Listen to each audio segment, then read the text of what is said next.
أعوذ بالله من الشيطان الرجيم. بسم الله الرحمن الرحيم. وإذ قال إبراهيم لأبيه آذر أتتخذ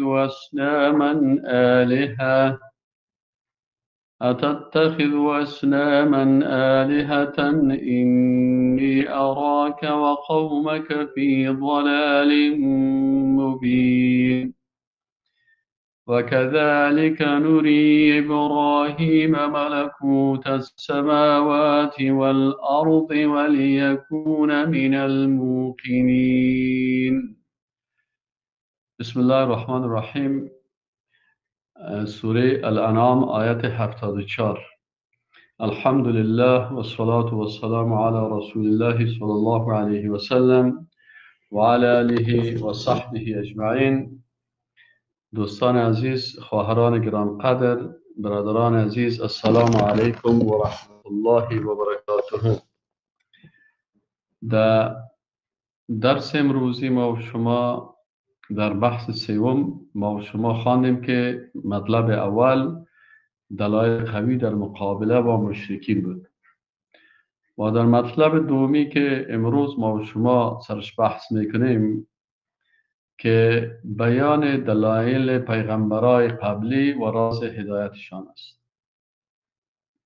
یعنی پیغمبرای قبلی هم به حین هدف آمده بودند که رسول الله صلی الله علیه و سلم آمده است و از جمله پیغمبرا اولینشان ابراهیم علیه السلام است که ابراهیم علیه السلام پدر پیغمبرا هست و از جمله پیغمبرای اولوالعزم است و زندگی توحیدی از او بر همه ما و شما من حیث رهنما هست و الله متعال میگه که شما و ابراهیم علیه السلام و از صحابه ابراهیم علیه السلام که همراه از اونا بودن اینا را شما اسوه‌تان بگیرین.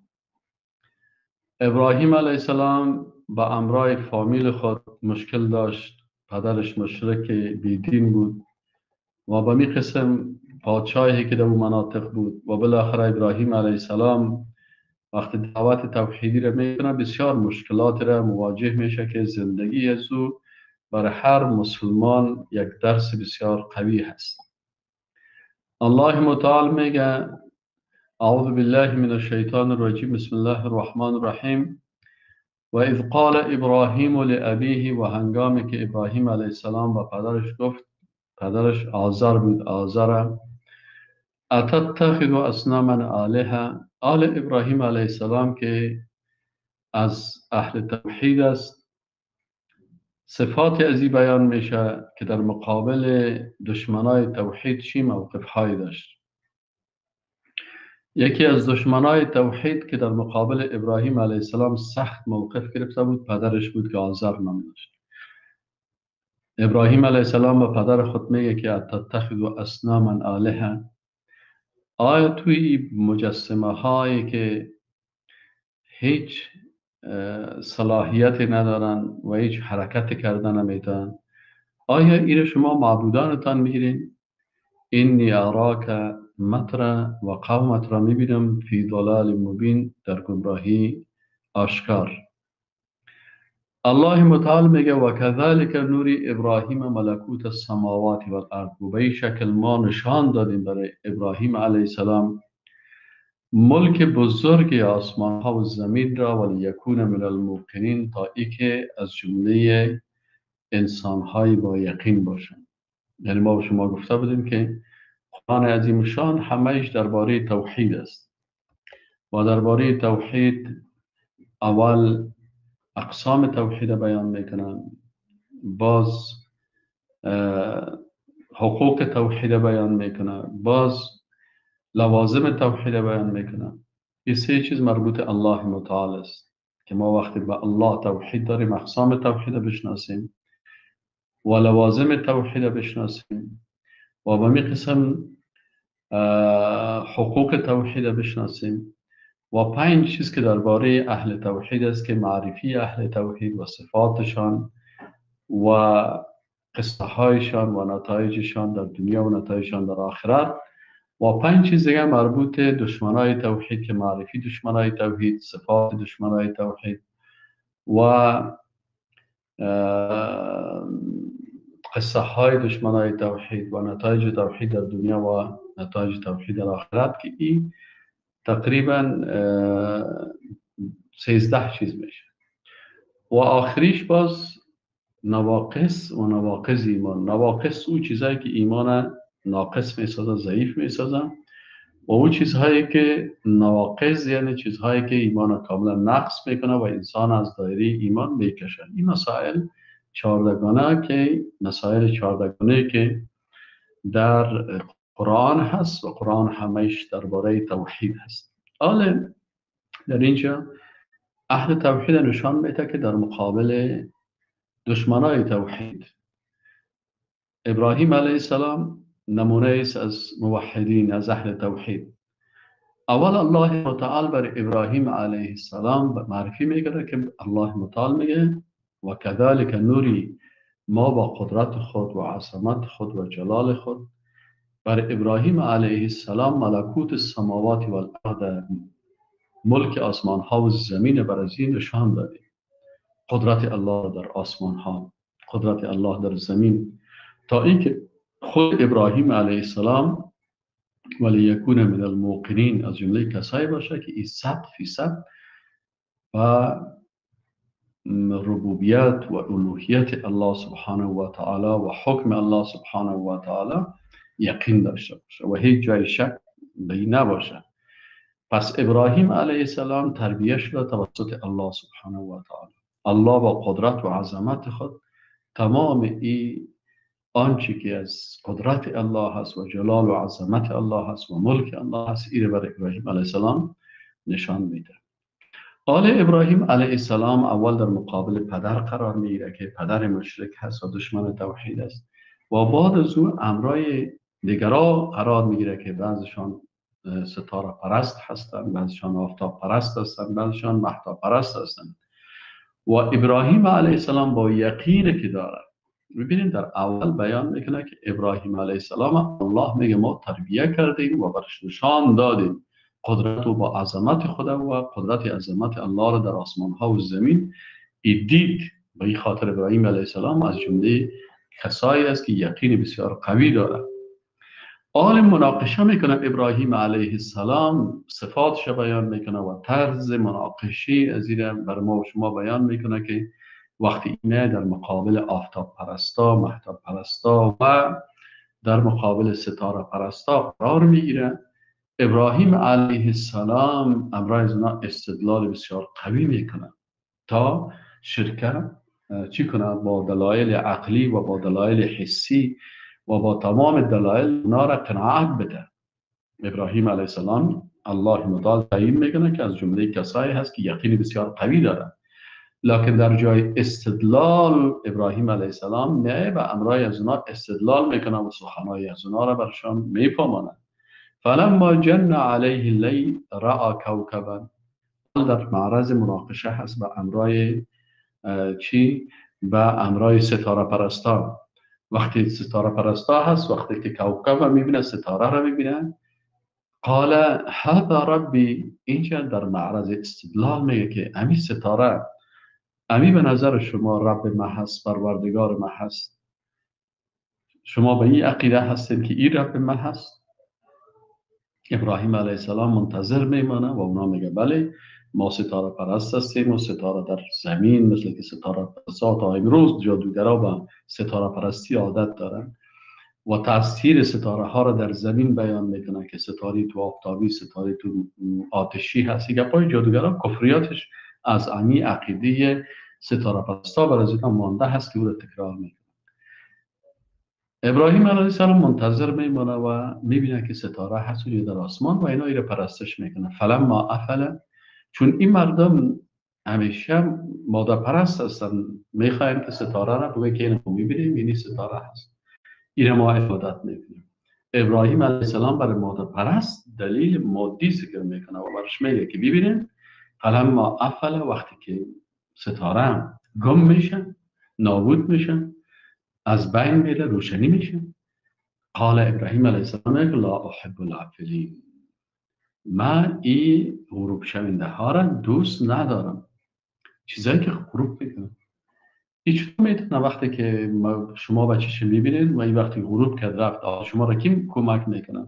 دلیل حسی و امرای دلیل عقلی اردوش پیش میکنه. حال ستاره میگه که به مادر شما میاد آلی رفت گم شد. وقتی که گم است این خوراک میل دوست نداره، این کمک کرده نمیتونه، این رب شده نمیتونه. به این خاطر استدلال در مقابل کی؟ در مقابل دشمنای توحید، کسایی که به غلط مبتلا هستند. فلما را القمر، خب محتاب پرستا هستن که محتاب پرستش میدن. وقتی که ابراهیم علیه السلام محتاب میبینه بازغا برآمدگی سهل میکنه محتاب است. قال میگه هل ربی، برشان بگه که شما این عبادت میکنین امیر رب من هم است، شما همین قسم تصور دارین. فلما افل، ابراهیم علیه السلام منتظر میمونه وقتی که قمر محتاب هم از بین میره و گم میشه. قال لئن لم يهدني ربي لأكونن من القوم الضالين.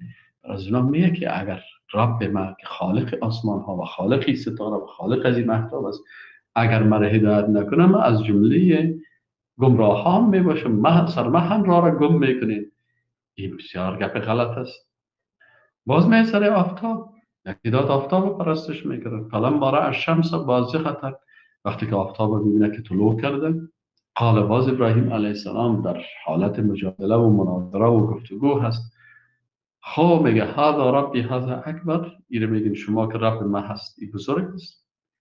به خاطر بزرگیش که نسبت به ستاره و نسبت به محتاب بزرگتر است. فلما افل، وقتی که آفتاب غروب میکنه چه شد ربتان؟ چه شد کسی را که شما عبادت میکنین؟ قال یا قوم، برشان میگه قوم انی بریء مما تشرکون، من بیزار هستم از یا ستاره پرستی، مهتاب پرستی و این آفتاب پرستی که شما این اجرام سماوی رو با خالق کائنات رب العالمین است به همراه ازی شریک میسازید. من از این شرکیات شما بیزار هستم. آنچه که شما میگین در از اینا با استدلال میگین این حق نیست و باطل هست و اینا رو ساکت میسازن و برشان میگه که اینی آلا عقیده خدا برشان بیان میکنه اینی وجهت وجهی، ما توجه خدا روی خدا به طرف او ذات آوردیم که للذی فطر السماوات والارض، او خالقه که این آسمان ها و زمین و این ستاره و این محتاب و این تمام آنچه که هست کل از اینا را خلق کرده حنیفا پاک. یعنی عقیده ما عقیده پاک است. و ما انا من المشرکین، و ما از جمله مشرکین نیستم. نه آفتاب پرست هستم، نه مهتاب پرست هستم، نه آتش، نه ستاره پرست. این عقیده درست توحیدی است. و حاجه قومش به امرای از احتجاج و دلایل میگن، حجت میگن، دلیل میگن. قال ابراهیم علیه السلام گفت اتحاجونی فی الله، آیا شما برای من در مورد الله استدلال شما میکنید؟ وقد هدانی، و در حالی که الله مرا هدایت کرده، من پیغمبر الله هستم. ولا اخاف ما تشرکون به، از اون چیزهایی که شما او را با الله شریک میسازین من نمیترسم. این آفتابی محتابی ستاره ها یا چیز کرده نمیتونن.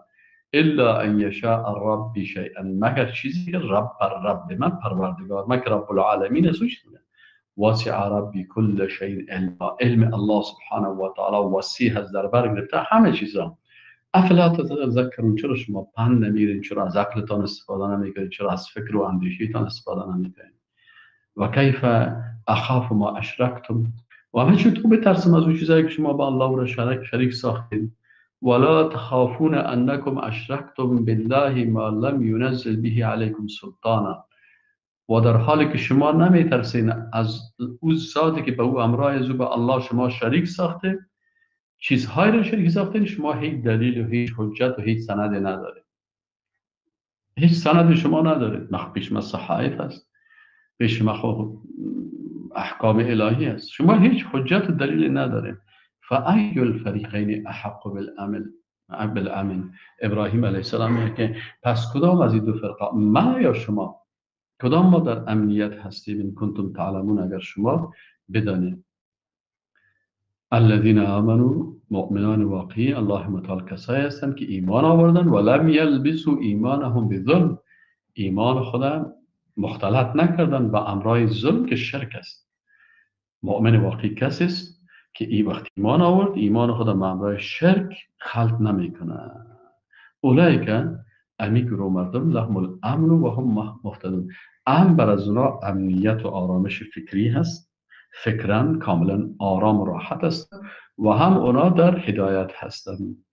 و تلک حجتنا الله متعال میگه که این دلایل ما بود آتیناه ابراهیم علی قومه که ما بر ابراهیم علیه السلام دادیم در مقابل قومش. نرفع درجات من نشاء، الله میگه ما هستیم که با قدرت و عظمت خود درجات هر کسی را که بخوایم بلند میبریم. ان ربک، یقین داشته باش که رب تو رب العالمین حکیم، بسیار حکم کننده با حکمت و علیم و بسیار با خبر و عالم هست. و الله متعال میگه و وهبنا له اسحاق و یعقوب، بر از او همچنان فرزند و نواسه دادیم که اسحاق پسرش بود و یعقوب علیه السلام نواسش بود. کلا هدینا، هر کدام از اینا را الله میگه ما با قدرت عظمت خود هدایت کردیم. و روحا، و قبل از اینا نوح علیه السلام بود، هدینا من قبل که او را هدایت کردیم پیش از اینا. و من ذریته، و از اولاده از داود علیه السلام بود، سلیمان علیه السلام بود، ایوب علیه السلام بود، یوسف علیه السلام بود، موسی علیه السلام بود، هارون علیه السلام بود. و کذالک نجزی المحسنین، و به این شکل ما پاداش میتیم برای نیکوکاران. و به می قسم از جمله پیغمبران زکریا علیه السلام بود و یحیی علیه السلام است و عیسی علیه السلام است و الیاس علیه السلام است. کل من الصالحین، همه اینا از جمله صالحا هستند. و همچنان پیغمبرای دیگه ببینید برای ما و شما معرفی میکنه. کی رو معرفی میکنه؟ اهل توحید معرفی میکنه. کی رو معرفی میکنه؟ اهل توحید. در جمله اهل توحید و اسماعیل علیه السلام است و عیسی علیه السلام است و یونس علیه السلام است و لوط علیه السلام است. و کلا فضلنا علی العالمین، اینا کلشان پیغمبرا بودن و بالای دیگه مخلوقات اینا چی داشتن؟ فضیلت داشتن. پیغمبر نسبت به ما و شما فضیلت خاص پیغمبری خدا داره و ما و شما به حکم الله تسلیم هستیم. و من آبائهم، و از پدران از اینا، و ذریاتهم، از اولادای از این پیغمبرا، و اخوانهم، و از برادرایشان، و اجتبیناهم، اینا را برگزیدیم، و هدیناهم الی صراط مستقیم، و اینا را به راه راست هدایت کردیم. ذلك هدی الله، میگه این هدایت الهی است. یهدی به من یشاء، هر کسی را که الله خواسته باشه هدایت میکنه از من عبادی، از بنده هایش. ولو اشرکوا، اگر اینا شرک بیارن، لحبط عنهم ما کانوا یعملون، تمام اعمال نیکشان چی میشن؟ نابود میشن. پس انسانی که ایمان داشت کوشش بکنه که خدا از شرک حفظ داشته باشه. شرک در ذات الله حفظ کنه خدا، شرک در صفات الله خدا حفظ کنه، شرک در افعال الله خدا حفظ کنه، شرک در عبادت الله خدا حفظ کنه، شرک در حکم و قانون الله خدا حفظ بکنه و شرک در نامهای الله خود حفظ بکنه. از این شرکیات خدا حفظ بکنه. اولئک الذین، میگه این کسایی را که برای شما معرفی کردیم و نامایشان را برای شما گرفتیم، آتیناهم، یعنی الله اهل توحید معرفی میکنه. اولئک الذین آتیناهم الکتاب، اینا کسایی بودن که برشان کتاب دادیم و الحکم، حکمت دادیم، حکومت هم برشان دادیم بر بسیاری از این پیغمبران، و نبوت هم بر از اینا دادیم، یعنی صلاحیت های مختلف داشتن. فین یکفر بها، پس اگر کافر شوند کسی به اینا و این پیغمبران، هؤلاء فقد وکلنا بها قوما لیسوا بها کافرین، کسایی که به اینا کافر شوند الله متعال میگه ما وکالت و عوض از اینا قوم دیگی را جانشین از اینا میسازیم که اونا کافر نیستن. یعنی الله متعال این شخصیت ها را من حیث پیغمبران، من حیث خلیفه در روی زمین، الله متعال میگه ما اینا را فرستادیم، تعیین کردیم، بنده های موحد ما هستند. امی قسم که آدم علیه السلام اینی جاعل فی الارض خلیفه، یعنی آدم و ذریه و اولادش کل از اینا.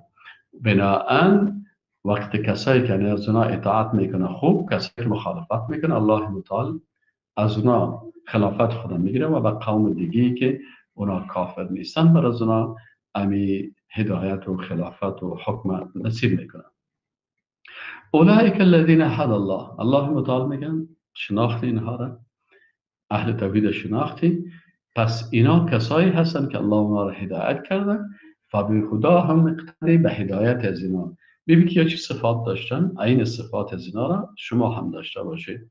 قل لا اسألكم علیه اجرا، بغیر رسول الله صلی الله علیه و سلم برای مردم که من در مقابل آن چی که بر شما دعوت میکنم و احکام الله را اطاعت میکنم و تطبیق میکنم، از شما آرزو و امید کدام اجوری را ندارم.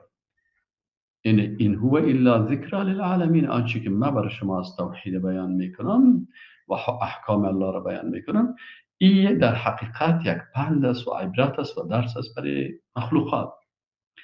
مطلب سومی، اصطلاحات دیگری در رد شبهات اهل کتاب و سایر بیدینان آل رسول الله صلی الله علیه و سلم در جامعه که زندگی میکنند به اشکال مختلف و انواع مختلف دشمنای توحید وجود دارند و در مقابل همه از اونا جنگ فکری میکنند، اونا مبارزات ایدئولوژیک میکنن. تو هم پیغمبر الله هستی، در مقابل فکر و ایدئولوژی از اینا باید استدلال های قوی داشته باشی که اونا را کلشان و دلایلشان از بین ببری و دلایل از اونا را نابود بسازی. در آیات بعدی شبهات دیگری که توسط بیدینا مطرح میشه بیان میشه و رد میشه. الله متعال میگه اول رد ادعای اهل کتاب به انکار قرآن عظیم الشان. الله متعال میگه و ما قدر الله حق قدره، میگه اینا الله را قدردانی نکردن به اون شکل که حق الله بود که او را باید قدردانی میکردن. اذ قالوا ما انزل الله علی بشر من شیء، اهل کتاب آمدن یک ادعای کفری کردن، گفتن الله بالای بشر چیز نازل نکرده، یعنی قرآن بالای رسول الله صلی الله علیه و سلم نازل نشده. خب آل بر از اینا استدلال میشه که قل من انزل الكتاب الذي جاء به موسی، میگه از برشان بگوی رسول الله صلی الله علیه و سلم وقتی شما میگه که بالای ما این کتاب نامده هست، پس بالای موسی علیه السلام کی کتاب روان کرد؟ کتابی که نور و هدی للناس، روشنی و رهنمایی بود، هدایت بود برای مردم. تجعلونه قراطیس تبدونها و تخفون کثیرا، که شما اونا را در کتاب ها و در قرطاسیه و در ورق ها گذاشتین، بعضی احکامش بیان میکنین و بحث دیگیش بسیارش مخفی میکنین، پت میکنین، به خاطر تعصبتان، به خاطر قوم پرستیتان، به خاطر کفرتان، به خاطر بیدینیتان. و علمتم و علمتم ما لم تعلموا انتم ولا آباؤکم، و شما از امی کتاب تورات و از وصایای موسی علیه السلام بسیار چیزایی را یاد گرفتین که شما هم نمیدانستین، پدرایتان هم نمیشناسین. قل برشان بگو که الله او کس او ذاتی که بالای موسی علیه السلام کتاب نازل کرد اسم الله است. او کسی که موسی علیه السلام و کتابش من حیث نور و رهنمایی و هدایت بر شما فرستاد الله است. ثم ذرهم، باز میگه رسول الله صلی الله علیه و سلم اینا را ترک بکو فی خوضهم یلعبون، در امو غلطی ها و در امو بازی های خود بگذار که امو خصد امو بازی بکنن. و هذا کتاب، این کتاب که قرآن عظیم الشان است، انزل الله، و الله میگه ما نازلش کردیم با قدرت و عظمت خود. ما بر شما گفتم که همیشه وقتی که الله متعال قدرت و عظمت و جلال خود بیان میکنه ضمیر جمع بر خود استعمال میکنه. و هذا کتاب، الله متعال میگه ما انزلناه به قدرت خود این نازل کردیم، مبارکن. این صفت قرآن عظیم الشان است که مبارک است، بسیار کتاب پر برکت هست. مصدق الذی، تصدیق کننده هست، الذی بین یدیه، به او کتاب هایی که قبل ازی بوده هست. اعتقادات توحیدی راستینه این تصدیق میکنن. ولی تنذرن، و این کتاب رسول الله صلی الله علیه و سلم ما نازل کردیم بالای تو تا تو بترسانی ام القرى و من حولها، امی کعبه شریفه و آن کشورهایی که در اطراف هزی هستند، در کل سایر کره زمین، کل از اینا را بترسانی از آنچه که اینا مخالفت با کلام الله میکنه. والذین یؤمنون بالآخره یؤمنون به، اهل کتابی که بر از اونا کتاب هم داده شده، کسایی از جمله از اونا که با آخرت ایمان دارن، با قرآن هم ایمان می آورن. و هم علی صلاتهم یحافظون، و اونا بر عبادت و نماز خود محافظه میکنن. دومی شبهه که از طرف دشمنای اسلام در حقانیت رسالت رسول الله صلی الله علیه و سلم بود.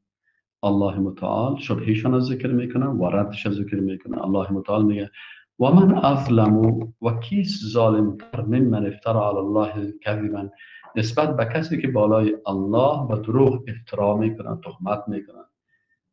او قال یا بگویه که اوحی الیه، به من وحی شده ولم یوحى الیه، و بر از وحی نشده باشه.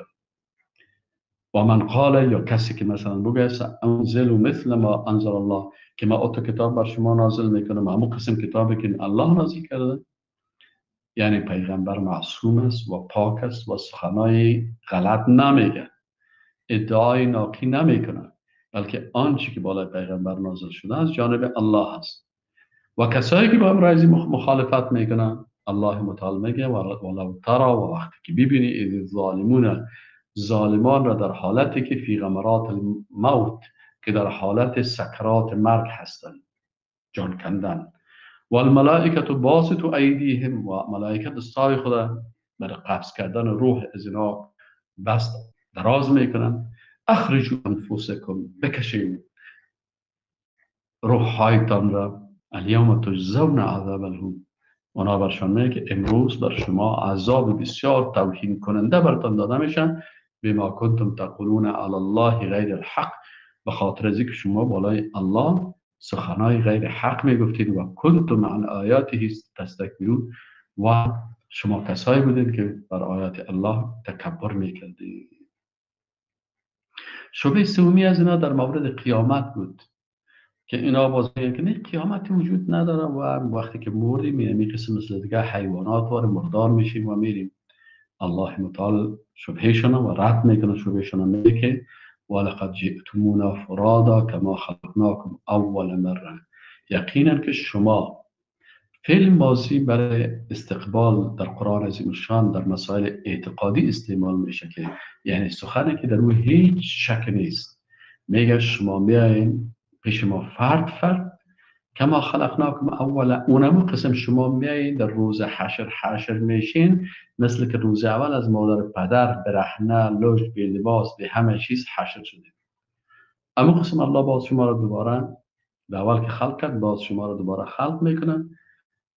و ترکتم ما خولنا وراء ظهورکم، و شما ترک میکنید اون وقت چیه؟ هر چیزی که بر شما داده بودیم، خانه، زندگی، فرش، مال، همه کلش از پیشتان میمانه. و ما نرا معکم شفعاءکم، دو مال و خانه و گپایی که اولاد و زندگی که داشتین دو افتخار میکنین، اون رو هم ترک کردین. و اون کسایی که شفعایتان میگرفتین قبر پرستی میکردین، مجسمه پرستی میکردین و یارم میفتین که یا ما را شفاعت میکنن، کوکی شفاعتگرایتان هم ما نمیبینیم. الذین زعمتم انهم فیکم شرکا، شما گمان عقیده داشتین که اینا شریکای شما هست، میتونن همراه شما کمک بکنن. لقد تقطع بینکم، رابطه بین شما قطع شده. حال دیگه اون کسایی که شما مجسمه‌اش رو ساخته بودین او با شما هیچ ارتباطی ندارن. و ضل عنکم ما کنتم تزعمون، و اون چیزی که شما گمان میکردین و از پیش شما گم شده هست. بنابراین شما در یک حالت ضعف و بیچارگی باقی مانده. خب حالا در این سوره مبارکه بخش دوم شروع میشه. در بخش دوم هم توحید و یگانگی الله سبحانه و تعالی بیان میشه. چرا؟ ما شما در سر از این سوره گفتیم که الله متعال پیامش در این سوره مبارکه امی هست که در این سوره مبارکه امی هست که انسان ها باید اگر میخواین که حکم الله را، خلافت الله را در زمین الله تطبیق بکنن، این ممکن نیست بدون توحید. گر همی خواهی مسلمان زیستن، نیست ممکن جز به قرآن زیستن. اگر شما میخواین که خلافت الله را که بر پیغمبران داده و بعد از بر صحابه و تابعین و تابع تابعین همی قسم تا خلفای راشدین و امویین و عباسین، بناهن اگر شما میخواین که به همین قسم حکم الله را تطبیق بکنین، تا وقتی که عقیده توحیدی 100% کامل نداشته باشین، الله خلافت زمین خود بر شما نمیده. پس شما قرآن بخوانین و توحید درست یاد بگیرین، بعد از اون الله متعال بر شما این صلاحیت میده. حالا در این آیات شریف که است بحث های مختلف است. بحث اولش توحید است در حکم تکوینی و تشریعی الله. در اول مطلب اولش توحید در حکم تکوینی الله است. در آیات 95 سوره الانعام الله متعال قدرت و عظمت خدا، حکم خدا که در بالای کائنات است کلش بیان میکنه. اول حکم الله سبحانه و تعالی در حبوبات دانه ها. این الله ذات با عظمت خدا معرفی میکنه. و گفتیم قرآن عظیمشان اول الله را با تمام اقسام توحیدش معرفی میکنه. ذات الله را معرفی میکنه، صفاتش را معرفی میکنه، عبادتش را بیان میکنه، حکم تکوینیش که در کائنات چه قسم حکم داره و حکم تشریعیش که بالای مخلوقات چی احکام را بیان کرده است. الله متعال قدرت و عظمت خدا معرفی میکنه و میگه که ان الله، یقین الله و ذاتی که نامش الله است. الله را نباید ترجمه بکنین کلمه خدا و گاد و سکته نمیتونن که مفهوم الله را داشته باشن. یعنی الله او ذات با عظمت هست که فالق الحب و النوا، که دانه ها و خسته ها را اینا را میشکفانه. شما وقتی یک خسته را و یک دانه را در زمین گور میکنین، یک وقت میبینید که از او یک نبات و بالاخره یک درخت بزرگ ساخته میشه. کی را خلق میکنه؟ کی دانه ها را از بینشان جدا میکنه؟ الله هست. الله هست که این دانه ها را چی میکنه؟ از بین هم جدا میکنه. شکافنده، فالق به معنای شکافنده، در اینا شکاف ایجاد میکنن و از اینا چی خارج میشن؟ این نباتات خارج میشن. یخرج الحی من المیت. این قدرت الله را شما سل کنید، از یک چیز مرده یک مخلوق زنده ای را خلق میکنه و مخرج المیت من الحی، مرده را از زنده خلق میکنه. ذالکم الله، این ذات با عظمت الله هست. فانا تؤفکون، پس شما چه قسم دروغ و افتراه میکنین بالای الله سبحانه و تعالی. امی قسم الله متعال قدرت و عظمت و حکم تکوینی خود در شب و روز و آفتاب و مهتاب بیان میکنه. فالق الاصباح، صبح کی باز میکنه؟ صبح را، روشنی را. و جعل اللیل، روشن کننده صبح ها هست. و جعل اللیل، الله هست که بالای روشنی روز و تاریکی شب حکم تکوینی داره. به حکم ازی تمام از اینا میشه. و جعل اللیل سکنا، و شب را برای سکون آرامش شما تاریک گشتانده. و شمس و القمر، خالق هست که آفتاب خلق کرده. و القمر، حکم الله در آفتاب است، هم خلقش کرده هم حفظش میکنن. حسبانن، که اینا برای حساب و محاسبه هستن. ذالک تقدیر العزیز العلیم. این تقدیر کی هست؟ از اون ذاتی که الله نام داره، العزیز، بسیار با عزت و غالب هست، العلیم، بسیار با خبر و عالم است. سوم حکم تکوینی الله در ستاره ها هست. یعنی الله متعال میگه که یافتا پرستایش، ستاره پرستا، این مهتاب پرستا، اینا مردمای جاهلی بودن که قدرت الله را نمیفهمیدن. الله هست که اینا را خلق کرده، در آفتاب، در مهتاب، در ستاره ها، در کل از اینا حکم الله هست. و هو الذی جعل لكم النجوم، الله هست که بر شما این ستاره ها را خلق کرده. لتهتدوا بها فی ظلمات البر والبحر، شما میتونید از طریق ستاره ها در تاریکی های بحر و خشکه شما در اینجا راه را پیدا بکنید. قد فصلنا الآیات لقوم یعلمون، یعنی هر چیزی که الله خلق کرده به اساس یک حکمت، هر کدامش یک وظیفه‌ای داره که الله با حکم تکوینی خود بالای از گذاشته است. الله سرش گذاشته است. قد فصلنا الآیات لقوم یعلمون، آیات مفصلا دلایل قدرت خود الله متعال بیان میکنه برای کسایی که علم داشته باشند. چهارم، در خلقت انسان حکم تکوینی الله است. یکی مثلا انسان دو چشم داره، قلب داره، زندگی داره، دست داره، بیشه، این هم حکم تکوینی الله است. و هو الذی انشأکم من نفس واحده، الله متعال در آغاز شما را خلق کرده از چی؟ از یک نفس، آدم علیه السلام. فمستقر و مستودع، باز اونجا محل گذاشتن شما را و محل که در رحم هست یا در صلب پدرتان هست یا در رحم مادر هست یا مقام بود و باشتان در قبر، اینا را برتان تعیین کرده هست. قد فصلنا الآیات لقوم یفقهون. این آیات هم هست لکن بر کسایی که فقه در عبادات فکری بسیار قوی میکنن و در مورد آیات قرآن در مورد از اینا تدبر میکنن و اینا در پالوی ازی که علم دارن فقه هم دارن.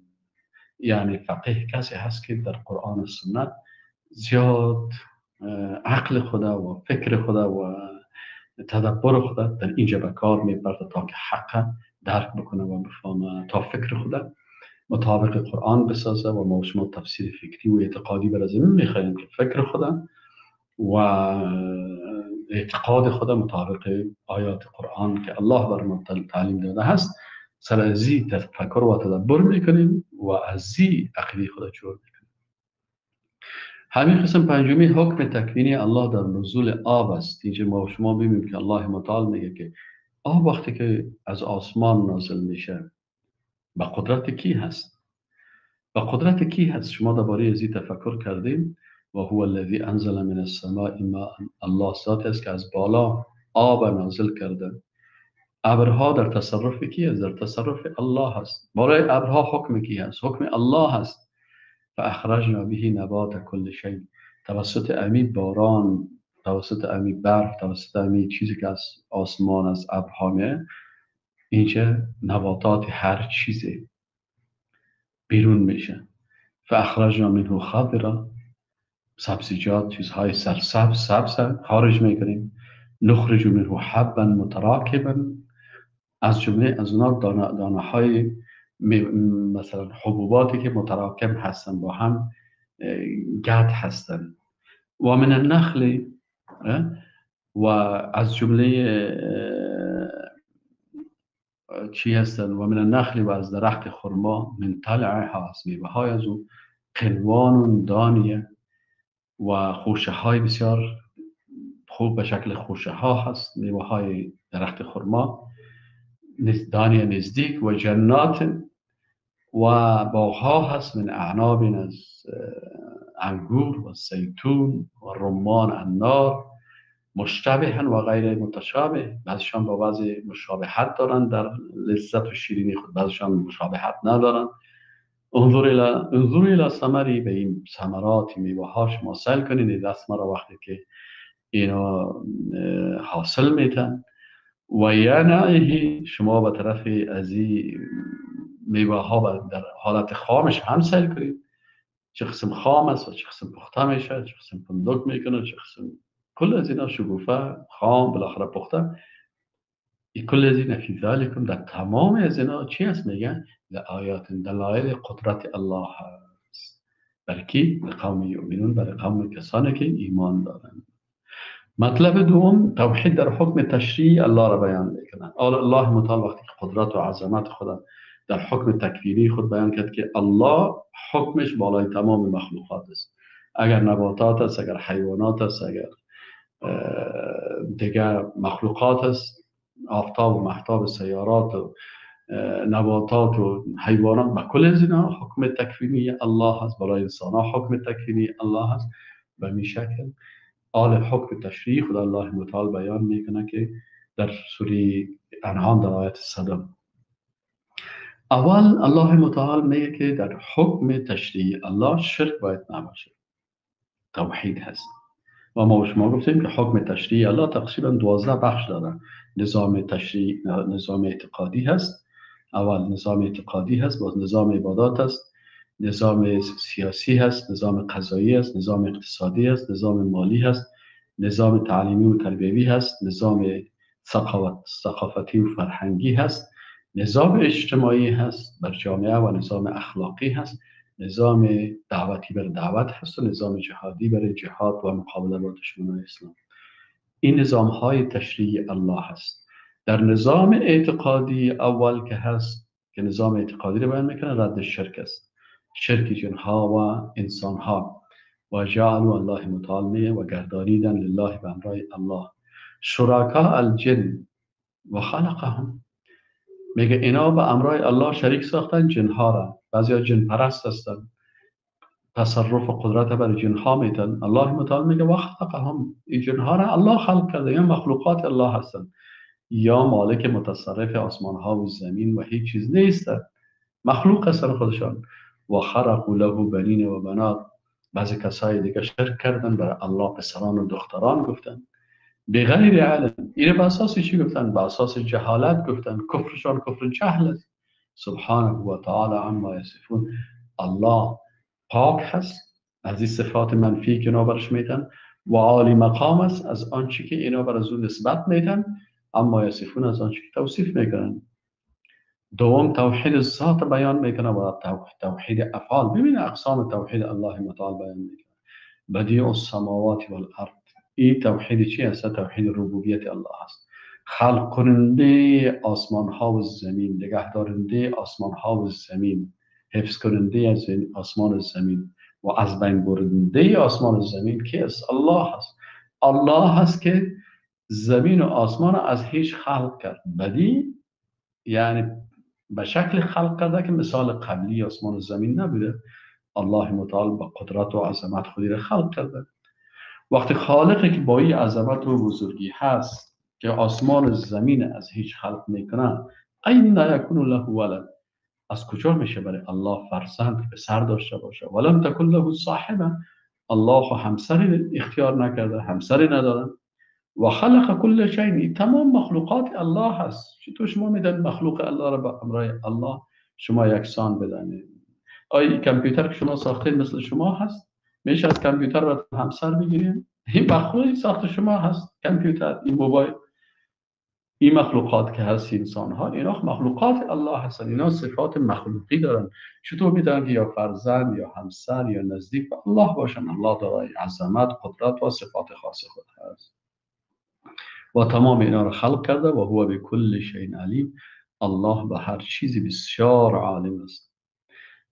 در نقطه 3 در آیت 102 هم توحید ربوبیت و الوهیت بیان میکنه. من ذالکم الله ربکم، این صفاتی که گفته شد، خلق کننده، بدیع السماوات والارض، او الله رب شما هست. رب یعنی ذاتی هست که خلق کننده، زنده کننده، میراننده، شفا دهنده، صحت دهنده، روزی دهنده، تعیین کننده احکام، این کلش مربوط به ربوبیت الله میشه، مربوط الله هست. این باید به مخلوق ندید. ذالکم الله ربکم، رب شما هست. لا اله الا هو، التوحید الوهیت میگه لا اله، نیست معبودی به حق که ذاتش عبادت شود و حکمش اطاعت شود بغیر از الله الا هو، بغیر الله. ما به شما گفتیم که اصلا توحید 6 قسم هست در قرآن عظیم الشان. توحید ذات الله هست، توحید صفات الله هست، توحید افعال الله هست، توحید عبادت الله هست، توحید حکم الله هست و توحید نامهای الله هست. بازی را علما تقسیم بندی کرده. بعضی همین 6 قسمت در 2 قسم خلاصه کرده، میگن به خاطر که شاگردها یاد بگیرن. این تقسیم بندی ها اجتهادی است. بعضی ها 2 قسم تقسیم کردن. در بعضی کتاب ها میخواین توحید تقسیم میکنه، میگه اقسام توحید، میگه 2 قسم است. لکن وقتی که 2 قسم بخوانین میفهمیم که همین 6 قسمت در 2 قسم خلاصه کردن، بیان کردن. و بعضی علما میگن توحید 3 قسم است. توحید ربوبیت است، الوهیت است، اسماء و صفات است. در توحید ربوبیت افعال الله متعال، وجود الله و افعال الله را در توحید ربوبیت میگیرن که از کلمه رب گرفته شده. و توحید الوهیت آن چیزی که مربوط به عبادت و حکم الله هست در توحید عبادت میگیرن. و توحید اسماء و صفات، نامها و صفات، از این 6 قسم به 3 بخش خلاصه کردن. و بعضی از علما میگن که توحید 4 قسم هست. اجتهادی هست، توحید ربوبیت است، الوهیت است، اسماء و صفات است و توحید حکم است. بعضی ها میگن توحید حکم مستقل است، بعضی ها میگن نه، توحید حکم در ربوبیت داخل میشن. بعضی علما میگن توحید ربوبیت در الوهیت داخل میشن. یعنی اقسام توحید چون کلش مربوط الله متعال هست، یکی به دیگه ارتباط داره. لکن در قرآن عظیم شان عمیق اقسام بیان شده که ذات الله معرفی شده که او ذات یگانه واحد است، لم یلد ولم یولد ولم یکن له کفوا احد. صفات الله هست بیان شده به شکل اسماء الله الحسنا، بیان شده به شکل جمله اسمیه، بیان شده به شکل مضاف و مضاف الیه، بیان شده به شکل جمله فعلیه، بیان شده به شکل اشکال مختلف، به شکل یک صفت. این صفات الله هست. به همین قسم مثلا افعال الله متعال بیان شده است، همین قسم مثلا احکام الله بیان شده هست و صفت حکم الله بیان شده هست. این شش قسم در اینجا هست. از این خاطر الله متعال در اینجا مثلا ذالکم الله ربکم، میره علما میگن که اینجا توحید ربوبیت است، ربوبیت الله را بیان میکنه. لا اله الا الله الوهیت است، یعنی الله رب العالمین است، خلق کننده، روزی دهنده، شفا دهنده، تعیین کننده احکام، تعیین کننده تشریع، حفظ کننده. پس مرا کی خلق کرده؟ الله. مرا کی روزی میده؟ الله. مرا کی حفظ میکنه؟ الله. اگر مریض شم کی مرا شفا میده؟ الله. و توحید الوهیت یعنی که الله لا اله نیست، هیچ معبودی که دو صفت داشته باشه که ذاتش عبادت شوه و احکامش قوانینش اطاعت شوه الا هو، بغیر از الله خالق و کل شیء. الله هست که خلق کننده تمام مخلوقات است. فاعبدوه، پس الله را عبادت کنید. و هو علی کل شیء وکیل، و الله بر هر چیز محافظ و تدبیر کننده هست. الله متعال به قسم صفات خدا بیان میکنه. توحید صفات مثلا چهارمین نقطه هست، لا تدرک الابصار. الله متعال دارای صفتی هست که با او قوت و عظمت هیچ چشمهای عاجز نمیتونن او را درک بکنن و این عقلهای عاجز نمیتونن که او را درک بکنن. دارای صفاتی هست که مخلوق هم به چشم خدا عاجز است، هم به عقل خدا مجبور است تسلیم باشه و به آنچه که در قرآن و سنت دربارش گفته شده به او ایمان داشته باشه. اما حقیقت ذات الله و صفات الله را انسان نمیتونه که درک کنه، چون بسیار دارای صفات کمال هست. آیا ما میتونیم صفات کمال الله متعال با این نقصانی که در چشم خود یا در عقل خود داریم درک بکنیم؟ لا تدرکه الابصار و هو و الله هست که یدرک الابصار، که تمام چشم ها و تمام بصیرت ها و تمام آنچه که از انسان ها هست و درک میکنه و میفهمه و عالم الغیب و شهادت است. و هو الله اللطیف، ذات عالم بسیار باریک بین هست. چیزهای بسیار باریکی که یعنی او را انسان ها دیده نمیتونن، الله متعال او را میبینه. و اقوال بسیار کوچکی که ضعیفی که کس نمیتونه الله متعال او را لطیف، ذات لطیف هست، او را میفهمه و عالم است، خبیر و باخبر است از تمام آنچه که معلوم دار است و آن چیزی که مخفی هست، آن چیزی که ما آشکار میکنیم و آن چیزی که ما در قلب خود داد میکنیم.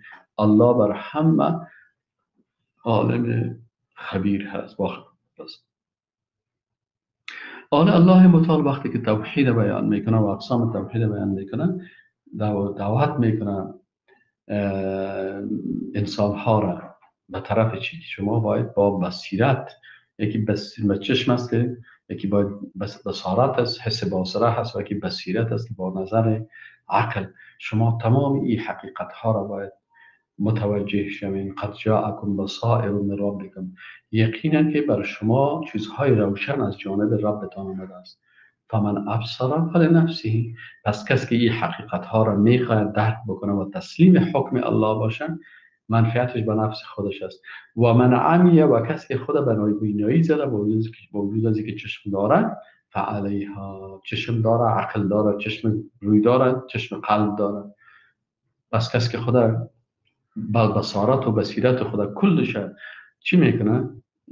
ترک میکنه و حق درک نمیکنه، فعلیها، پس جرم جنایت خودش بالای خودش است. و ما انا علیکم بحفیظ، رسول الله صلی الله علیه و سلم بر از این که من بالای شما حفظ کننده نیستم. من پیغمبر هستم. پیغمبر وظیفهش چی است؟ تبلیغ است، تطبیق است، بیان کردن تشریع الهی است. ششم، توحید با بیان استدلال. و کذالک نصرف الآیات، الله متعال میگه به این شکل ما دلایل بیان میکنیم، ولی یقول، تا که مردم بگه درسته. حتی برای تو پیغمبر میگه که توی خوری یاد گرفتی، از پیش فلانی یاد گرفتی، فلانی یاد گرفتی. در حالی که پیغمبر صلی الله علیه و سلم امی بود، نه در مکتب رفته بود، نه در پوهنتونی رفته بود و نه چیزی را پیش از درس خوانده بود، تا زمان که سرش وحی شد و معلمش جبریل امین به حکم الله شد. تا که ناباید تو درس خواندی ولی نبینه، و تا ای که ما ایره بیان بکنیم لقوم یعلمون، برای قومی که ایره میدانن.